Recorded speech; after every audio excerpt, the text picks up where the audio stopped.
Hello, wildlings. I'm your Creepsmith, and you found my Fear Forge. Lucky you. Tonight's story: My sister and I inherited my mom's house a few months ago, by PrincessStupid. As I sit here, looking again at my Google search history from the past few days, from the somewhat questionable physical security of a two-queen hotel room, I realize this isn't something that happens to most people. So, my mom died about 3 months ago on the afternoon of New Year's Day during a midday nap. My older sister had been watching her since Dad died 2 years ago at the age of 74, and it's been that steady decline you sometimes see with people who've been married forever and they don't know how to live without each other. Dad got sick and died in a matter of weeks, and I knew Mom was dying the day that I sat in the back seat of my sister's SUV on the way back from his memorial. Not like medically dying. I mean that kind of poetic or metaphorically or metaphysically. She'd been with him when he took his last breath, she said, holding his hand and telling him how much she loved him.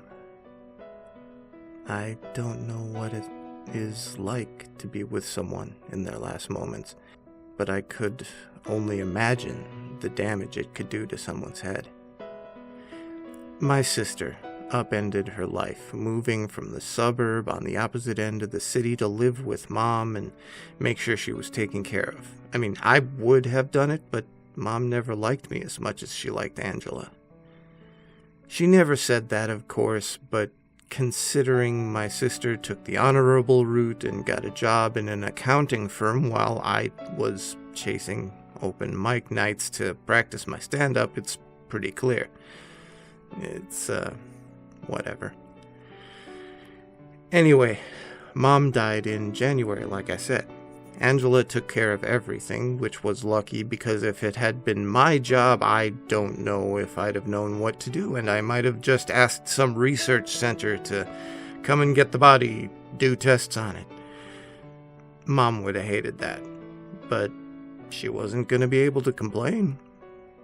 And, Angela, the good kid, had Mom cremated. About a month after the big memorial service, Ange had invited all of Mom's old friends and co-workers to. She texted me to ask if I would be interested in moving into Mom and Dad's old house with them. Sure, I said, because they owned the house and it would save some money, of course, and the stress of having 3 roommates, all of them human, not counting the 4 odd mice that I'm pretty sure slept in bed with me, in a 2-bedroom apartment, was beginning to wear on me. Ange and I hadn't spoken too much in the last few years, since she was busy with her life and I was busy with mine. Anyway, I tried to help where I could, but Angela had gotten so used to taking care of everything that she usually shooed me away when I tried to help clean or cook, so I took some time to learn how to fix some things around the house, with plumbing or drywall or whatever, so I could at least feel slightly contributory during the day before I would go into the city in the evenings to find somewhere to tell my stupid jokes. I took on projects here and there around the house, finding that maybe do-it-yourself was actually my calling, and I was taking the mirror down in Mom and Dad's bathroom, where we'd never really been allowed to go, when I first discovered it. In that bathroom, I pulled the mirror from the wall, finding it was barely hanging on by a single rusty nail anyway, and behind it, there was a small square of drywall missing, maybe 3 inches by 3 inches. That in itself wasn't really strange, but the smell coming from it was definitely nothing to laugh about. It smelled like someone was roasting pennies over a campfire. I gagged and left the room, texting Angela right away to tell her that I thought something might be rotting in the wall between our parents' bathroom and the laundry room next to it. Ugh, gross, she answered, and I braved the ick long enough to cover the hole with masking tape until the nail I tried to rehang the mirror on broke right off. I went to the furthest reaches of the house to hide from that smell, and I thought it was just sticking inside of my nose or in my head or something before Ange got home, and was covering the bottom half of her face in disgust before she had even come to the door. Good fucking God, did you look in the hole and see what was in there? Angela demanded as soon as she got home.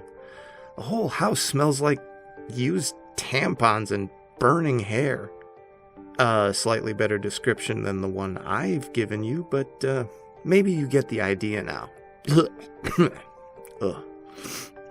We made a game plan, covering our faces with dish towels to stymie the smell and taking breaks to go stand out on the sidewalk when the smell got too strong.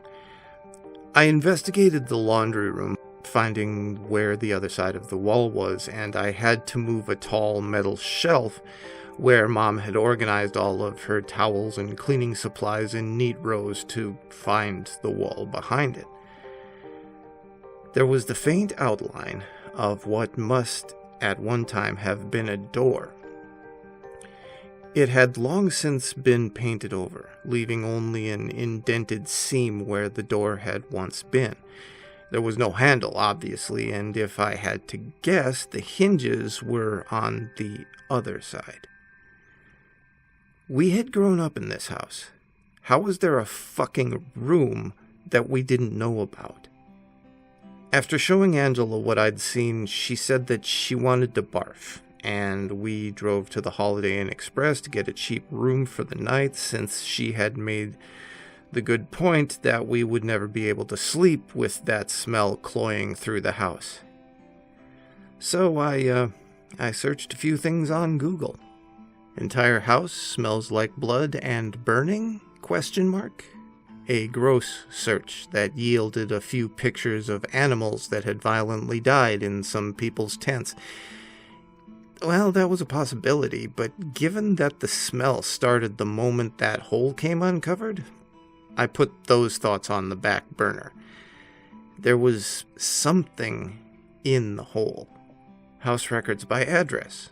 The county we lived in had a handy search tool that told me Mom's house was built in 1957, and that the blueprints for the house would maybe be on file in the county clerk's office. County clerk, office, email contact. I'm not gonna wait until tomorrow to fucking call.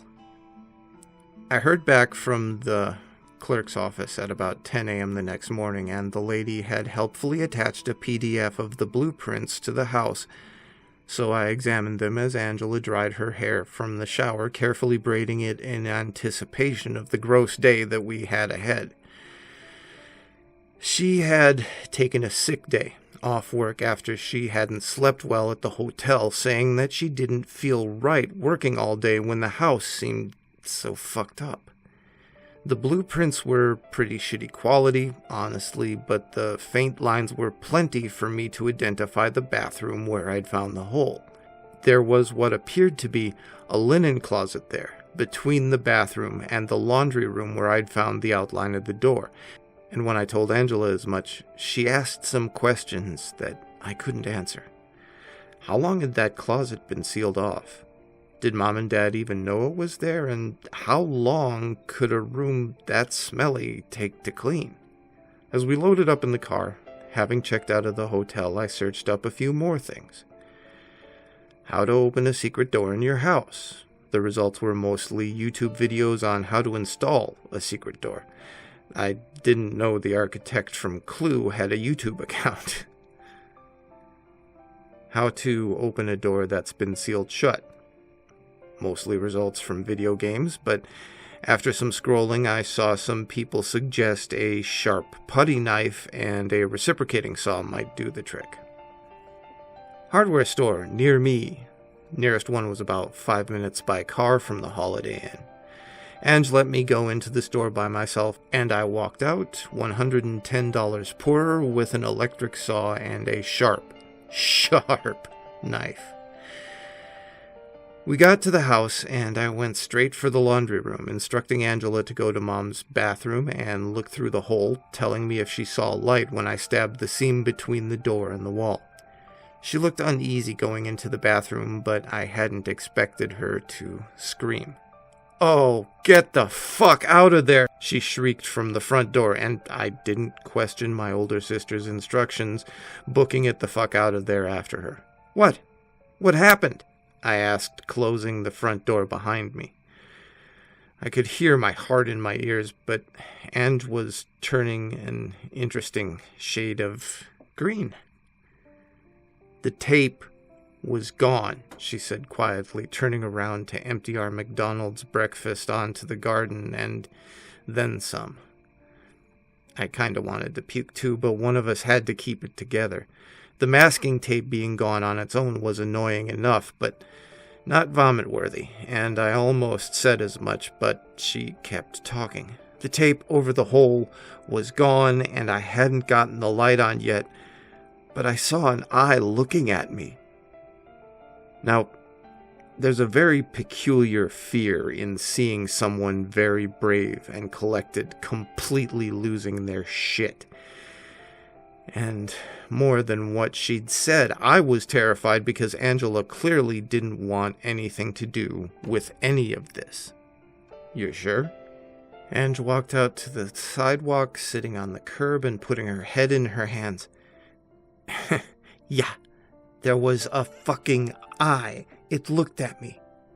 The second I screamed, it closed or moved away. I don't know, but... Oh, what the fuck? What the fuck?" Yeah, I feel like this makes me a bad brother, but I patted her on the back and said, "I'm gonna go look again.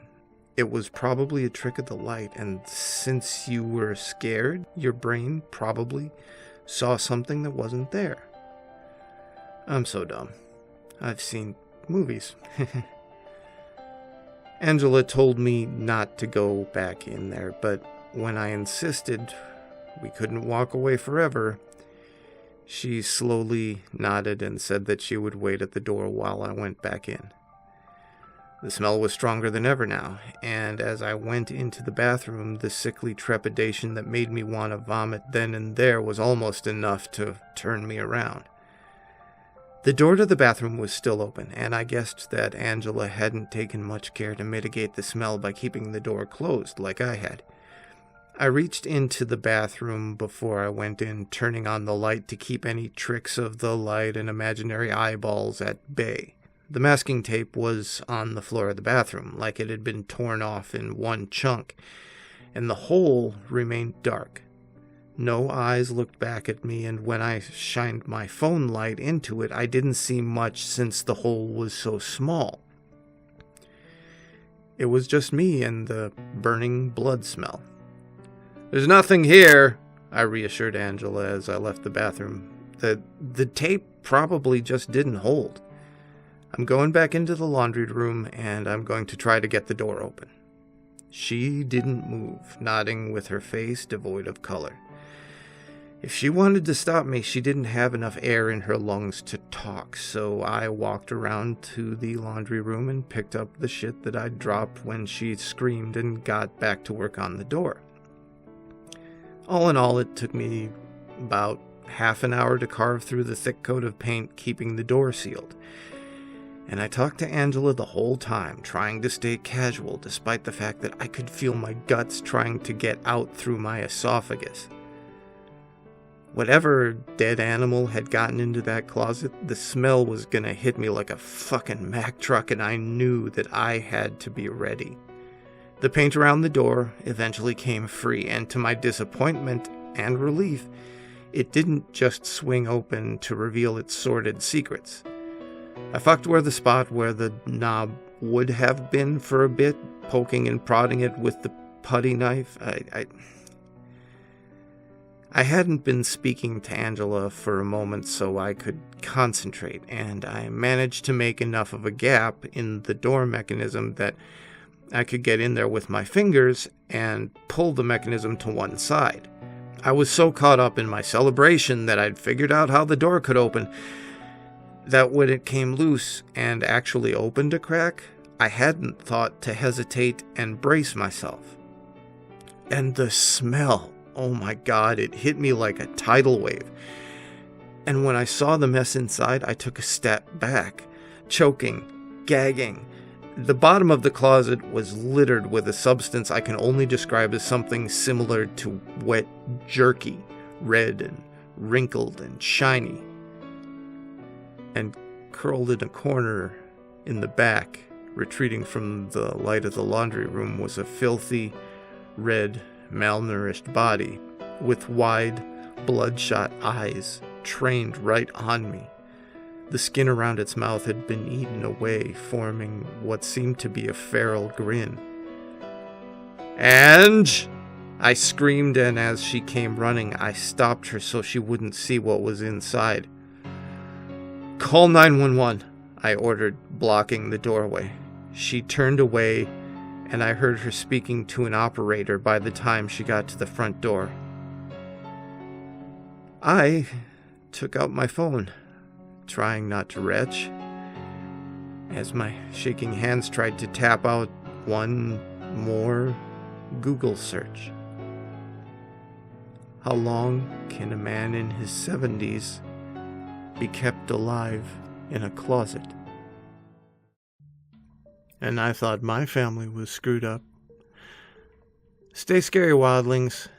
Don't get hitched to crazy, and make the most of your nights.